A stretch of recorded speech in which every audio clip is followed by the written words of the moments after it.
Guys, thank you so much for being here. Day has finally come. It's where the rubber meets the road. Been anticipating this day. Staff's excited, team's excited. It's a great day to be a Hilltopper. We'll get started today. Guys will report at 1 o'clock. We'll have a lot of meetings, a lot of administrative meetings, compliance meetings, those kind of things.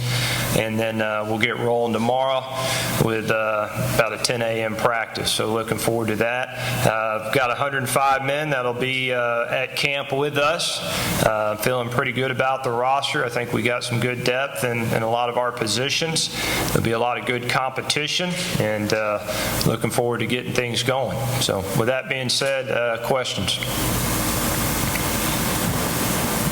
Guys, in the first call, Jim, what do you kind of want to accomplish over these next 30+ days? I think first that the guys have done such a great job during the summer with the PRP practices. I think we've taken a big step there.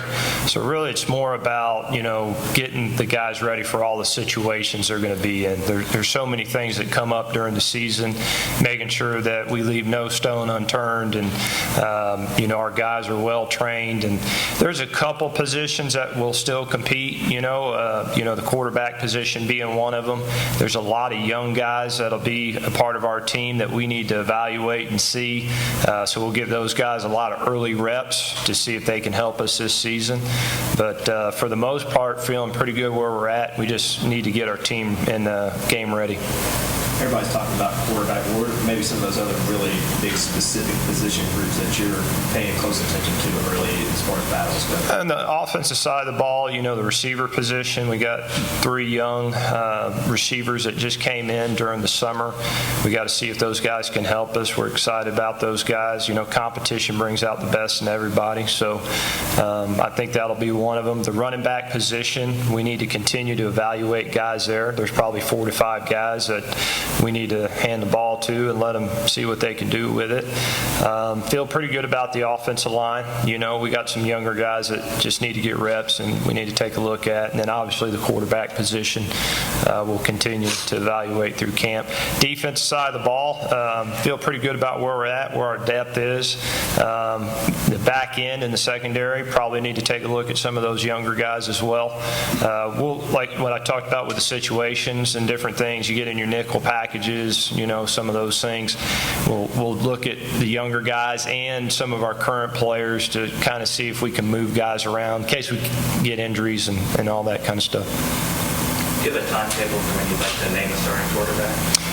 I'll probably wait till about a week and a half before the first game, and so that guy has enough reps and he feels pretty good about that job and know that it's his job. And once you name a guy, though, it doesn't mean, hey, this is absolute, this is the rest of the season. I've had a lot of seasons where quarterbacks had to play multiple guys. I'd like to not have to do that right out of the gate. I want a quarterback to feel pretty good that he is the guy. I feel good about all our different quarterbacks have different skill traits. They all bring something to the table that's a little different from the other guy.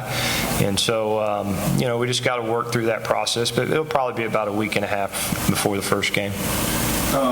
So Manny Allen entered the portal, but he's still on campus. Can you just clarify kind of his status with the team? Yeah, we'll wait and see with Manny. The biggest thing when I took this job that I said at the end of the day, it's about player development. It's about developing young men into men. So that's my number one goal for Manny. We'll see where that goes and all that, and I'll just kind of leave it at that for now. When you talk about evaluating 4 or 5 running backs, are you looking for a featured back this fall, or is it maybe 1 or 2, or do you have an idea we're going to constantly rotate maybe those 4 or 5 guys and where they fit different systems of personnel? You'd love to have a featured back. Today, I don't think we have a featured back, and that's okay. We got 4 to 5 guys that we feel good about that are solid guys. And again, they all have different skill traits too. So we don't have the kind of that workhorse right now that you say, hey, he's the every down back. That's okay, you know. The one thing about this offense, the ball gets spread around. A lot of different guys touch the ball. I think it's good for your team. It keeps players locked in. And like I said, competition brings out the best in everybody. So, I don't want to say we're running back by committee, but today, you know, I don't have a set guy that I'd say this is kind of our workhorse every down back. I know you brought back Quentin Baker. Is he going to be ready to go for this fall? And just sort of where does he fit in that, just getting readjusted back into business? Yeah, he's with us. He's had a really good summer. Been impressed with him and his work ethic, and has been a great teammate with the guys. And yeah, I see him having a role in this offense in some form or fashion. Just looking defensively, of course, you have a staff on the defensive side that's been here. How helpful has that been for you transitioning into the head coaching job to have those guys having already been here? It's been invaluable, to be honest with you. I've said it before, I'll say it again. When I had a chance to meet with the guys that were here before I came in, was thoroughly impressed with those guys, the type of men they were, the type of coaches, educators. Met with every one of our players when I first came here, especially the defensive players, and they were, you know, sung their praises. And, you know, you don't get that a lot of times when you visit with players, you know, where every single one of them talks very highly about their coaches.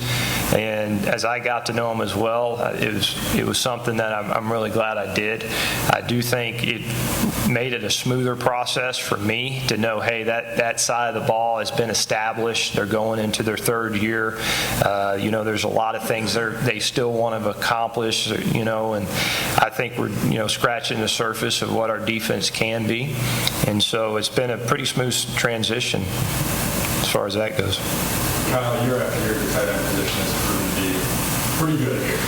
And now you're on a preseason watch list. You kind of feel the pressure to, you know, step into that role just like guys have in the past. I don't really feel any pressure. I just got placed in the role, and I have to go out and I have to give it 100% every play. Coach, Kyle played in a system that used a lot of two tight end stuff in the past, and I don't know how much that changes when you want to come in. There's just one and you keep spreading it out. Just how does the current tight end position sort of fit to what you want to do and how Kyle fits in? Yeah, I like our tight end room. I think, you know, there's several guys in there that can help us. You know, we're always going to be multiple personnel, multiple sets, formations, shifts, motions, all that. So he fits really well with what we're trying to do. Our tight ends need to be multiple in the sense moving them around. They need to be able to both play with their hand on the ground, but also play in space and, you know, be out there in a receiver type position as well. He can do all those things. And some of the other tight ends we have as well are like him. So it makes me feel comfortable about that position. Kyle, add to that just like the difference, just changing out, knowing, playing out wider, just more responsibility for you, I guess. Yeah, it just makes the offense more fun. Just being able to be in a three-point, attach, detach, and a wing just makes it exciting. And yeah, we have a great group of guys that are willing to go out and play 100%. Juwan, piggyback on what Coach Helton said about keeping the defensive staff here. I mean, how does that kind of just help you? Was it kind of a relief to keep those guys here? Yeah, it was relief to know that we were going to be on year 4 of the same system, and we can expand and build on what we already built last year and the season before. And it just makes it easier to have the same defense and not to have to learn a whole new defense. Do you guys put pressure on yourselves to try and perform, especially early, knowing that you do kind of have a little more continuity on the defensive side? I don't know if it's a little more pressure. We hold ourselves to a high standard. The standard's always been high on defense. We always want to get pressure on the quarterback, make turnovers, always be assignment sound, and just hold ourselves to the highest standard. What did you see, Coach, on tape watching Juwan, just the way that he was able to come out and make an impact in his first year out there really playing significantly? Well, anytime you have a chance to control the line of scrimmage, I saw that as a young player, and that's hard to do. He can get to the quarterback. He can just be disruptive in the back end. Obviously, he's a big man. He can hold the point pretty well, and he's one of our team leaders, to be honest with you. He's a highly motivated guy, comes to work every day, has a passion about what he wants to do and what he wants to be. So we'll be counting on him very, very much this year. Your edge rushers really were solid last year. So how much does that just help the defense while you're figuring out some things, and as key to the role that is on the defense, that you've got guys that are experienced in that particular role? It makes me sleep well at night. I know that. That if you can get to the passer and disrupt them, that's a good thing. And I think there's probably three to four quarterbacks in this conference that they can go out there and beat you. I mean, they can go win the game by themselves. And so if you got good pass rushers on the edge that can get to them and be disruptive, that's what you're going to need to beat those guys. And he's definitely one of them. How did that affect you, just the way that you trained in the spring and the summer, just knowing what you were able to do last year, and now it's that kind of impact that's expected of you? It made me train harder because, last season is obviously last season. So this season you got to come harder, better, train harder, watch more film, get in the playbook more, work better with your hands and things like that, and just work on things I need to improve based off watching my last year's film. And so, yeah. And of course, you had been here before, so you're coming back to the school. Have you run into anything that surprised you, either pleasant surprise or unpleasant?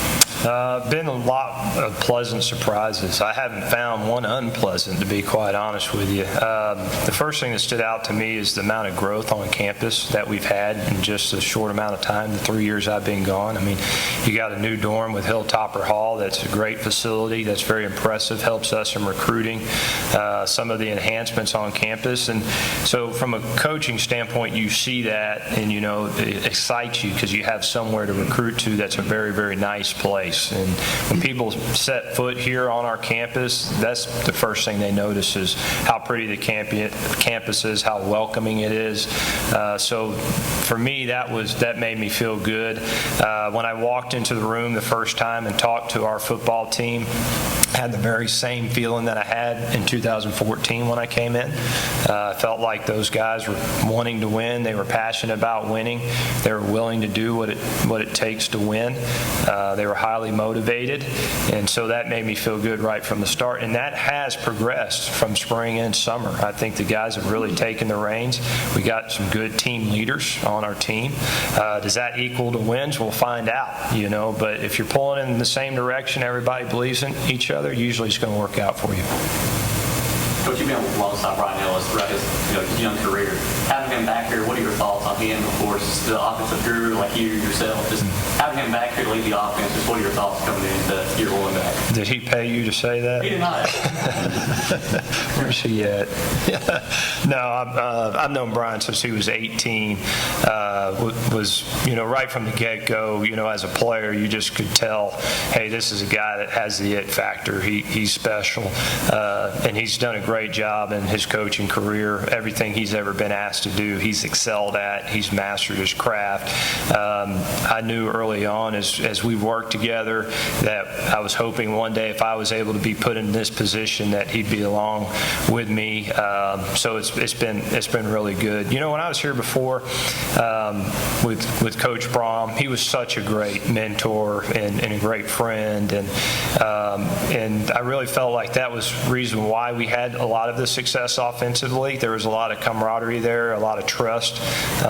He was on the sidelines calling the plays. I was in the box. I was always staying a play ahead. Situations would come up. He would lean on me.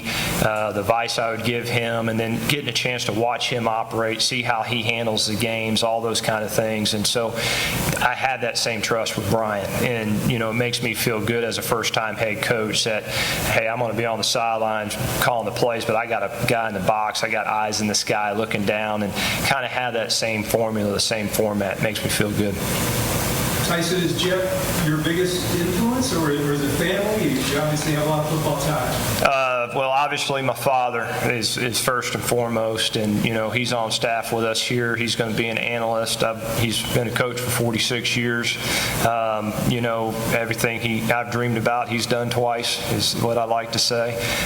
So he's been invaluable. So it really starts with him and my older brother.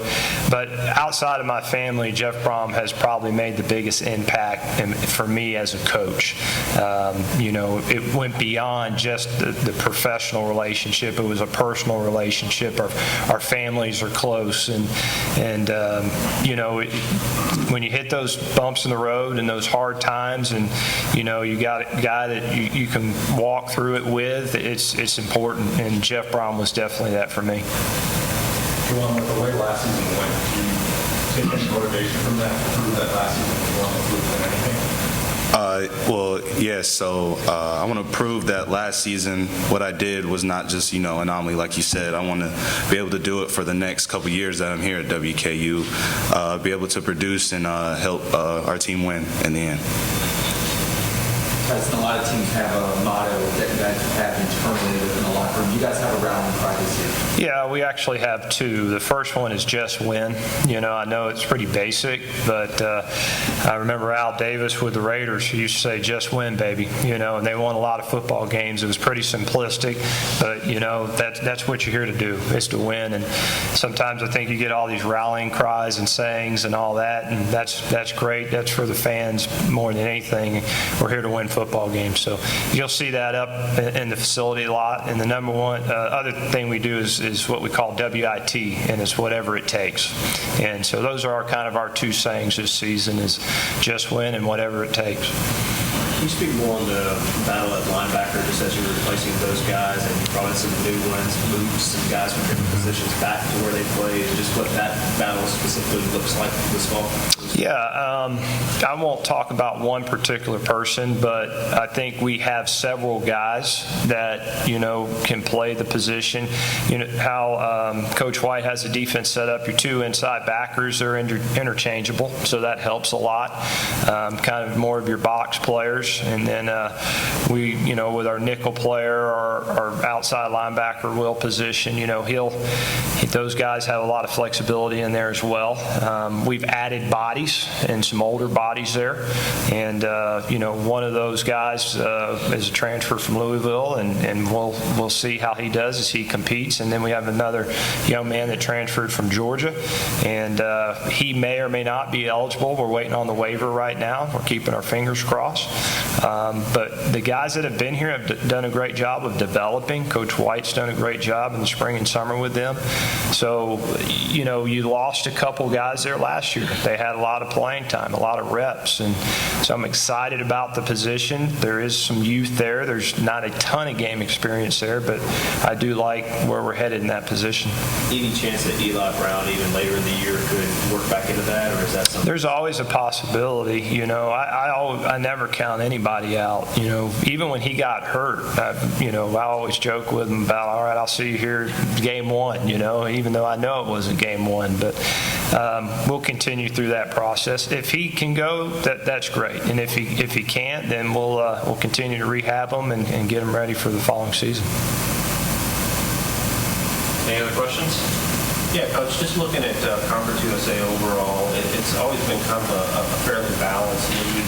Do you have a vision for building a consistent winner here at Western? What do you think you can do to do that on a yearly basis? Well, the goal is always to win championships. That's the number one goal. And a lot of people have come up to me, and I don't know what this season has in store, but our goal as a football team is to win every single game we play. And I think we can beat everybody we play this year. Now, with that being said, we better play well, we better play all three phases, and we better be healthy. But the name of the game is winning, and it's winning championships, and it starts there. And we had a championship culture when I was here before, and it'll be my job job to bring that culture back again. So that's pretty simple goal, but that is an attainable goal at Western Kentucky. The other thing I always talk about is we want to be a part of the national conversation. We were top 25 when I was here. I want to get back to where people are talking about Western Kentucky nationally, and I think we can do that. Now, how long it takes to do that, we'll see. Hopefully, it's a lot quicker than we anticipate. Anything else? Thank you. Appreciate it, guys. We'll be around for